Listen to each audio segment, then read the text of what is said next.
Alright, so after I speedran all of the prerequisite stories for the events, which thankfully the Hoyo gods are kind enough to spare me my time with a skip button, and I finally got to the Fate collab story. All I'm saying is, things are grim. Not looking, definitely grim.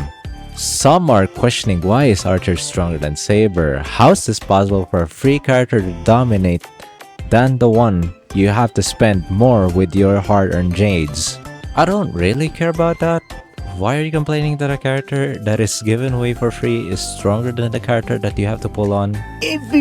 But my immersion, Saber is stronger than Archer. That doesn't happen in the lore of the other game I play. This wasn't part of the script of any of the anime that I've watched, like in Fate Stay Night. Brother, I have some wise words for you. Heed them very carefully. Shut the fuck up. Now let's get into the meat of the bone of this update, which is the Fate collab. That went so horribly wrong that in just simple search as HSR collab in Twitter harbors all negativity with few little positivities, that it's safe to say this shit was ass. They even said that they got an okay from the Fate writers. What went wrong? I got someone's response from a Fate Grand Order weeb, so it's going to be heavily biased. They said that the summoning ritual in the Star collab was a joke, when in the anime, it was a dramatic moment for summoning their servants to serve their will. My take on it is that he might be too judgmental for it, but I kinda get where he's at for something like a dramatic moment, where the characters are finally introduced in an official game where you're even collaborated with. I would also feel mocked even if it's for a teehee funny moment. Don't get me started with Scott. Bro thinks he's him. He's one of the gassed up characters in HSR, like Pixar hyping up Claude saying, "Bro got that wrist, 100% mewing face."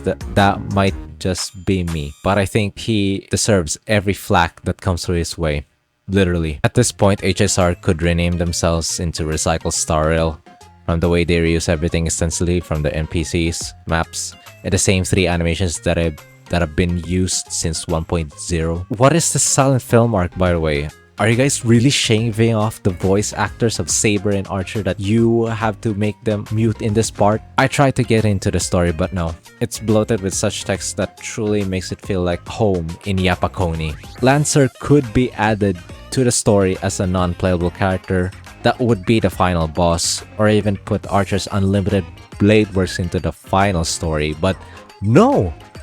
There's none of that in here! Lancer is just standing around like he's just one of the newly added NPCs that didn't even came from the collab. This was the most dry, bare-bones collab of all the games I've ever played. Don't get me wrong, there's some good animations put into the game, but not even like put more oomph to it. Collabs are meant to be where you can spend more on your budget and rake in the profits on both traffic of the new players or return the players that have stopped for days or months now. This might be the only time I saw a game collab have corners cut so bad just for the sake of playing it safe and not go all out. They didn't even try with the translation. There's a couple of Reddit threads that have posted about the translation error seemingly done by AI than a human. It is from a site called Claude.ai. Yes, I know the pros and cons of using AI that can either degenerate the quality for the sake of speed, but come on. To let this slip by quality check, are they even trying anymore? To think that this is a year of work in the making of a collab, and it's a recycled map, recycled NPC, and recycled animations, and recycled minigame of simulated universe. Is this the best of what the HSR department can offer? I gave them a chance with this new patch with the dot revival and Blade being viable, but the cons just outweigh the pros. If they continue this malpractice to the main story, they're just not going anywhere. But I know that the Hoyo shills will continue on with the sunk cost fallacy path, as they've sunk too much money or time investment to quit it. But I don't want to instigate any further. I'm just here to criticize this 1 year in the making of a collab that fails to deliver the Need for Speed 2015. They had their redemption arc from the subpar Horizon Zero Dawn collab, and they didn't even put up an effort with this. It's just recycled everything. I was a fool to think that they'd take me back to their arms with this collab. I was so wrong. This company has fully ruined my trust. They're turning to a Western corpo who prioritizes money for themselves than giving value to the customers who support this game. I'm gonna say it. If you still support this game, you are delusional to think this collab is peak. This was the bottom of the barrel work they've ever done to this game. I miss the times where they really put an effort to their work, like they did in the Bellabog arc with the music and the dramatic animation and the fight against Kokolia. But I don't think we can have those simple times anymore. Hoyo has just evolved, or rather devolved, to cutting corners and consumed by their own greed, and they know that their Hoyo shills will defend it to the death and think that this is fine, that this is the best there is out there. I'm sorry, little Timmy with your lollipop and propeller hat. This company hates you.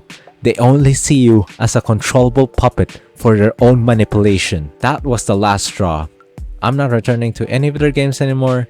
Even the new titles that they're coming up with, count me out. I know some of the comments are going to be, "This isn't an airport. You don't have to announce your departure." Yeah. I'm glad that I'm moving away from your first world country, slowly devolving to a third world country like game. And I'm free from these chains knowing that I will never come back, while all of you slowly rot your brain to thinking that my move that I did was being greedy and stupid. To close this video off, it's really disheartening to what has Hoyo become all over the years. What was once a rising star that brought great story with Honkai Impact 3rd, tried branching out to different genres only to splinter itself piece by piece from its former glory, with YouTubers leaving them one by one, small or big. It's pretty damning to see a great game crumble under its own weight. There were so many suggestions that everyone has been asking, but when the time was right, they all turned back on us like it was just junk. HSR is losing all of its supporting pillars despite being only 2 years since release. Genshin, although rich in story, they also fail with its execution. Who knows how many more years or months will it take for it to go down as well. But as of these patents that Hoyo has been releasing, I don't think they plan on disappearing on the gacha space anytime soon. As for me, I can't guarantee them any redemption arcs anymore. They have dwindled the quality over the years and expect the masses to live in paradise, like Sunday pushing the dream of order to everyone else where nothing seems to be out of line and everything is fine. I sincerely hope that some of you would finally open those eyes to the reality that you're being played the fool. Thanks for watching, guys. Make sure to like, comment, and subscribe to any more upcoming videos that I will be posting anytime soon in the near future. As of now, this is No Sleep Club Horizon, signing off for today. Bye-bye.